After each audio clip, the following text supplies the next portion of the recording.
This is the Jackson Neill Music Podcast.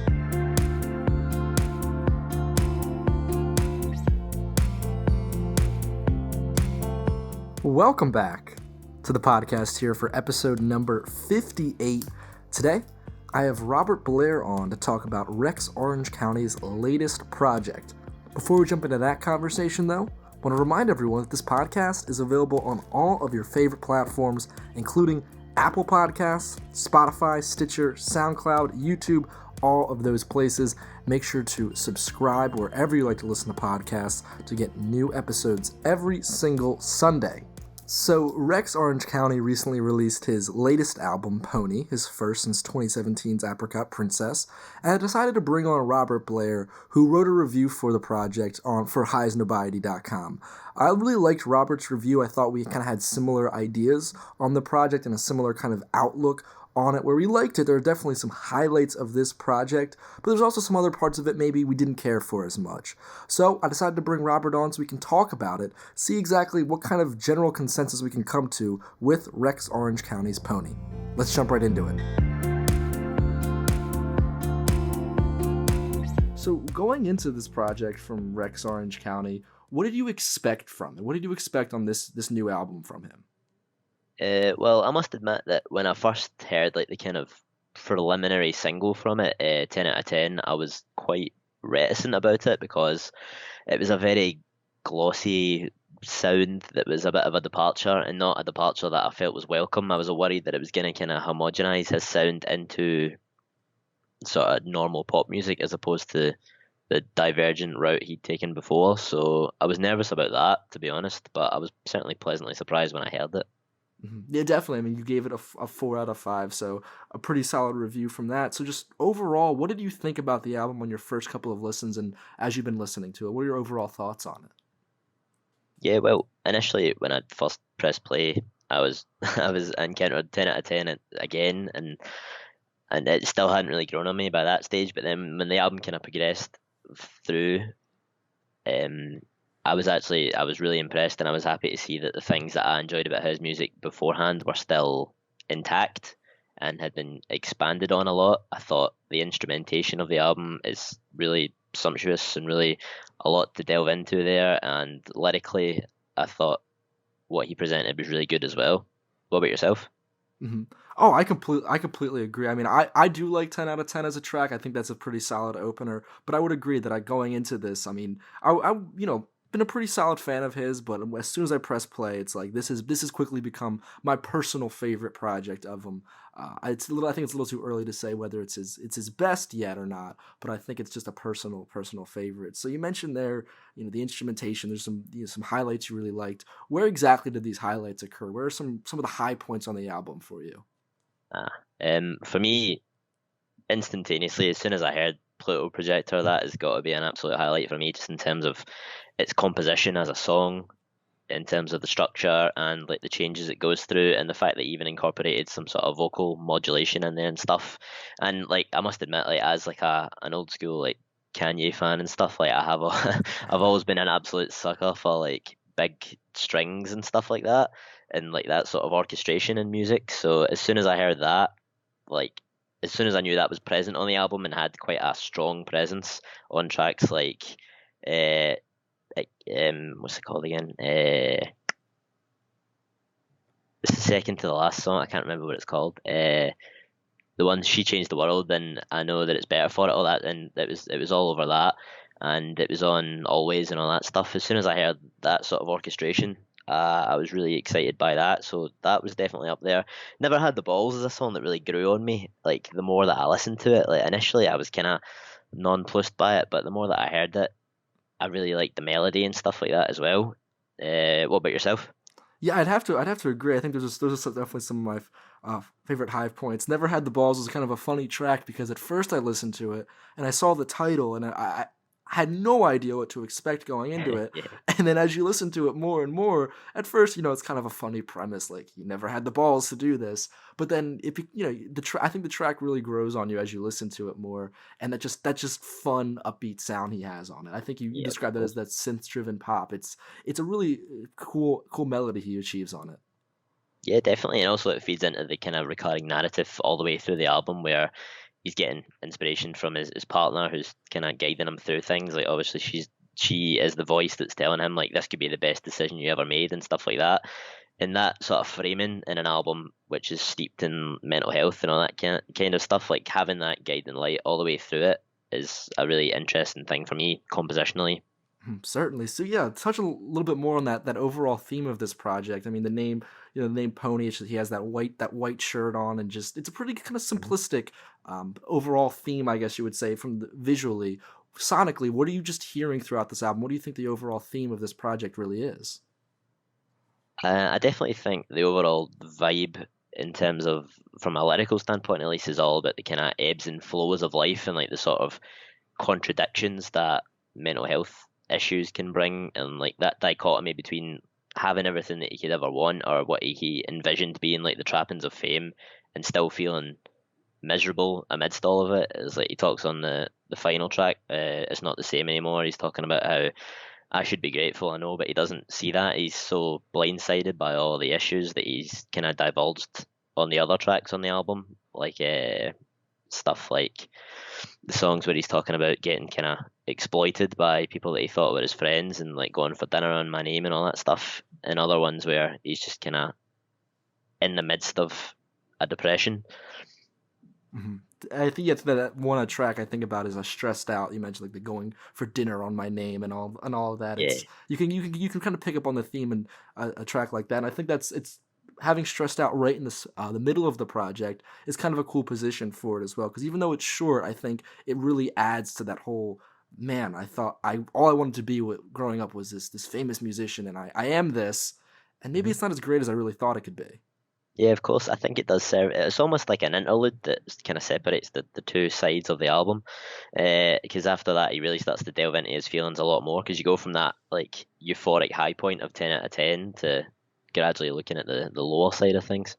hmm I think that is kind of an interesting progression. How he starts off with 10 out of 10. I mean, it's a track that is as soon as you press play, it's kind of upbeat right there in front of your face. And you're right, as the project goes on, it maybe progressively gets a little bit more mellow and more attacks more of those deeper issues that he wants to talk about on this album, like the mental health. Yeah, definitely, absolutely. I would agree with that. And I think that's always been Rex Orange County's strength is like that candidness about his music, where he invites you into the sort of inner sanctum of his brain and tell you what's happening. Because he's a very, and that, as I said in the review, I'm sure, like, is in an era where like sincerity's kind of put on the back foot, like he is always very kind of forthright with his feelings. hmm Yeah, I listening to him. He's never an artist you have to kind of sift through too many lyrics and read too much between the lines to see how he's feeling. He's pretty up there and pretty upfront. And he'll have lines that I'm trying to think of some off the top of my head that he'll literally just tell you, "This is how I'm feeling in this moment when I'm writing this song or was experiencing this in my life." Of course, but then he also delves into how some of what he was feeling was sheltered to his partner on Face to Face, for example, where he's talking about how he was in the shower fully clothed, but she had no idea on account of the rigors of the time difference and also like just the long distance relationship that like his fame has facilitated for them. hmm Yeah, so definitely. So going into this project, it was about a 2 year hiatus or so between his last one. How do you think he improved? What do you think how do you think he grew as an artist in that time from his last project to this one? I think crucially, he definitely has improved in terms of being an arranger, in terms of all the stuff that's around his central focal point of a song. Like everything that's around that now sounds so much more luscious and fleshed out for an artist that initially came from a DIY perspective. But I think he's kept that core of really great intimate songwriting, but it's now just been embellished for larger audiences. And like amid this album coming out, I certainly saw a lot of discourse online where people were saying like, "Oh, I prefer the old Rex Orange County as opposed to the direction he's veered into now." But I think if this is going to be a sustainable career rather than just a kind of internet flash in the pan, like because obviously he's such an artist that's so heralded by the internet now, he had to move in this direction that's a bit more studio oriented than a sort of DIY approach. So I think he's taken the key tenets of his sound and transplanted that to like the studio setting and flourished in that. Hmm. Yeah, I definitely did notice that shift. And do you think that this shift will be sustainable? You think that he did take the right direction in terms of making his career more sustainable and lasting longer rather than just continuing with that DIY approach? I would definitely say so. Like the DIY thing is charming, and as is like lo-fi music and all that stuff, but for me there's always a kind of law of diminishing returns that's attached to that. Like eventually that's going to become kind of passe. Like you see it with artists like Mac DeMarco and stuff like that. Like their albums gradually, like they hit a lot less hard than they initially did when he was coming out with Salad Days and Two and all that stuff. Like to the point where it sounds kind of pedestrian. So I think the fact that he's taken his sound to new heights is definitely going to be the perfect way for him to have a long and sustainable career. And particularly now that he's moved beyond what he was initially doing, it's going to give more people a chance to see him as a songwriter and see what he's capable of in like the larger arena, and whether that leads to more stuff for himself, more collaborations, or even writing songs for other artists, as people like Father John Misty and people like that do. Like it's definitely more possible when he's framed himself in this manner than it would have been before. What about yourself? What do you think? Yeah, I agree with that. I like your I like how you kind of describe that, and drawing the comparison to Mac DeMarco, maybe some other artists. And I think the crazy thing is when talking about Rex Orange County is that he's an artist that has been in our conscious for several years now. And Yeah, you look at him and he's 21 years old. I think he is right now. It's that he's had such a long time in the spotlight for still being so young. So it's crazy to think, he's part of this whole generation of these DIY artists who became big because they were doing it themselves at such a young age. And now going forward, it's going to be just interesting to see how, someone like Rex with this album really took that, like you said, that right step into that more studio based sound, and how this whole kind of generation of these younger artists are able to morph into that and build a sustainable career into now their later 20s, or even for someone like Rex Orange County, his early to mid 20s. early It's 20s. Yeah. it's wild to think about an artist having career progressions before he's even 22. Oh no, it's ridiculous, but it's the same in areas like hip hop and stuff. Like artists are getting younger all the time because the internet is facilitating them to reach a fan base younger and younger. But I think that's one of the things that's really cool thematically about this album and the lyrics as well, is that he's basically saying like he outlines a cautionary tale for young artists. He basically says that he couldn't deal with the fame early on in his life and he couldn't handle it, and now he's came to an impasse where he realizes that things that are better. So I think now that he's got that renewed perspective and he's had to go through the wars essentially on this album emotionally to get to this point, I think it can only really be upwards from there. Hmm. Yeah, definitely. It's a crazy thing to be thinking about. Like someone with Rex Orange County is that he's had to go through all of these things, the early parts of your career. I mean, usually for most musicians, it's you release some songs, you release some projects, and then you become big, and you kind of have those first steps where you're not really in the limelight. And Rex Orange County is a good example of an artist who had to have those early steps of his career in front of everybody, In with front of the everybody world, watching. yeah. Yeah, I suppose that's the gift and the curse of the internet age, is that you can surpass those geographical confines that you may have in the past, where bands would have to tour for a while in like their local circuit before they would get a chance to move into that new stage. It doesn't give you time to really rationalize what happens, and like that catapult to fame is the same as like the sort of thing that would happen to actors and stuff in the past when they would be like child stars and trying to basically grow up in front of the world's eyes. Like it obviously has its positives and negatives, but I think the way that Rex approached it on this album really speaks to the fact that it definitely has its hardships that you'll have to endure first. Hmm.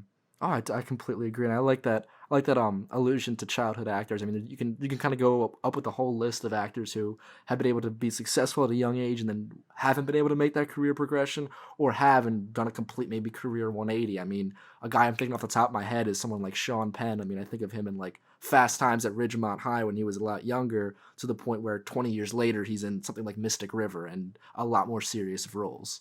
Yeah, of course, and people like Ryan Gosling and all that who were in the Mickey Mouse Club and eventually went on to be like serious auteurs and filmmakers in their own right. Like that's the kind of opportunity that's now afforded to musicians as well, and Rex is a prime example of that. I'd agree. And that funny you mentioned Ryan Gosling. It's that Mickey Mouse Clubhouse when he was on that. Like if you go back and look, there was so many like A-listers on that show. They were all so young. That's a funny thing to look up one day. I think it's like Yeah, of him, course. Christina Timberlake. Aguilera, yeah, Timberlake, Christina Aguilera. I think was on it. Like to just think that on Mickey Mouse Clubhouse there would be all these future A-listers is just wild.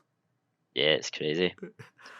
Well, I guess now just like looking back and looking at this project just on a whole, what are your kind of your final thoughts? Like you've probably spent a good amount of time listening to it. You have your review out right now. Just what are your overall thoughts? What are your final kind of I guess comments you would say talking about this album? Overall, I would say that it's an album that certainly moves them in the right direction. But as I certainly allude to on the review, I mean, it has its flaws. It's not a perfect album, hence the score 4 out of 5 as opposed to 5 out of 5. Like, there's things that in Rex's arsenal that I still think he has to improve on. But overall, I think it's a great album. Like, there are things on it that just kind of, for me at least, it didn't really land. Like this, like Laser Lights, for example, is a song that I didn't like on the album at all. I enjoyed the fact that he experimented and kind of and moved towards like even hints of like Frank Ocean and Blonde and stuff on there, but I think the execution was kind of was really poor in terms of the lyrics and stuff. But as I said, it's an album that's predicated on a really difficult period in his life, and to be able to produce something as sonically remarkable as that is amazing. So I think it can only bode well for the future. What's your thoughts? Yeah, I think you hit the nail on the head there with Laser Lights. That was a track where it was interesting to hear him try something a little bit different that you haven't really heard from him before. But I just don't think that's the right sound, or maybe not. That wasn't just the right song to do it on. It just did not really land right to me. I mean, if there's any, when I go back and listen to this album now, after repeated listens, if there's any songs that I would skip, Laser Lights usually is kind of in that. Oh, I don't really feel like going into this track right now. Yeah. The whole sound I think doesn't fit for him as well as maybe he had hoped. But I think you're definitely right. I mean, to come out of a tough period with a project like this, where the mix of hopeful, where like in the beginning, to maybe a little bit more serious in tone later in the project, I think it's a cool mix of sounds. And another thing, at just 34 minutes to be able to go through all of those concepts and ideas. In this age where I have less and less attention to listen to an album. Usually for me a 34-minute album is equivalent to maybe an hour 45 or 50-minute album like about a decade ago or so. So Yeah. so being able to put all of that and condense that and make it not cut anything out but just say the important things. I think that was a really strong suit of this album, even if there were maybe a couple missteps like tracks like Laser Lights. Yeah, I think the emphasis on making it concise was a masterstroke, because I think all of Rex's projects, by and large, have been relatively short, and I think that is good, because that general dichotomy he has between being upbeat, between sometimes veering into schmaltzy territory, like I think that could maybe get grating after a while. So like I would never like to hear like a 2-hour concept album by Rex Orange County. Like a short pop album is what he's going to always excel at, and that's going to give him room to do whatever he wants. Things like Laserlight obviously never hit, whereas when he stripped it right back again to that sort of candid feel on songs like Every Way and Always, it exemplified that he's always going to have that to his strength. But yeah, I definitely don't want to hear like a psychedelic album by Rex Orange County that's going to take up like an hour of my time. I don't think that would be very good. Yeah, I don't think his songwriting style really lends itself to a 1 hour or like an hour and a half concept project. I think these 30 to 40 minute, maybe 45 minute max projects are really where his songwriting, I think, and his ability to make music really shines. Yeah, definitely. And I think that's one of the best things about Rex Orange County is he definitely seems like an artist that has that self-awareness that he's not going to get waylaid into thinking that would ever be a good idea. So hopefully any fears would be unfounded on that front. Oh yeah, definitely. I could agree with that. Well, thank you so much for coming on the podcast to discuss this project. Well, thanks for having me.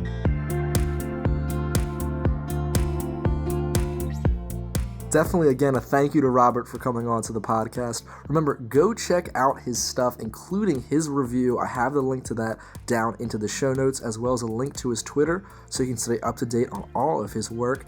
His writing's pretty interesting. I highly recommend you guys go check him out, and I'll definitely make sure to have him on the podcast again sometime soon, because I thought this was a really cool conversation. And with that, that'll wrap it up for this episode of the Jackson Neill Music Podcast. Thank you so much for checking it out. Remember, make sure to subscribe and rate this podcast on your favorite platforms, because new episodes come out every single Sunday, so you don't want to miss that. For more episodes of this podcast, older episodes, as well as episodes of my sports podcast and my interview series, Anything Goes with Jackson Neill, go over to jacksonneillpodcast.com, the place where I publish everything that I record. Now, if you're a really big fan of the show and maybe want a little bit of bonus content, head over to Patreon and become a subscriber there. For a couple dollars a month, or even just $1 a month, you can get access to bonus content from all my podcasts, including this one where I go over my favorite album of the month every single month. I write, record, produce, do everything for these podcasts myself as a full-time college student, so any little bit of support really does go a long way and helps me spend more time making these cool episodes. If you want to stay up to date on everything I'm doing, you can follow me on Instagram and Twitter at JacksonNeill20. Today's show music is by Analog by Nature with their song CDK Sunday. Thanks again for listening. I'll see you all next time.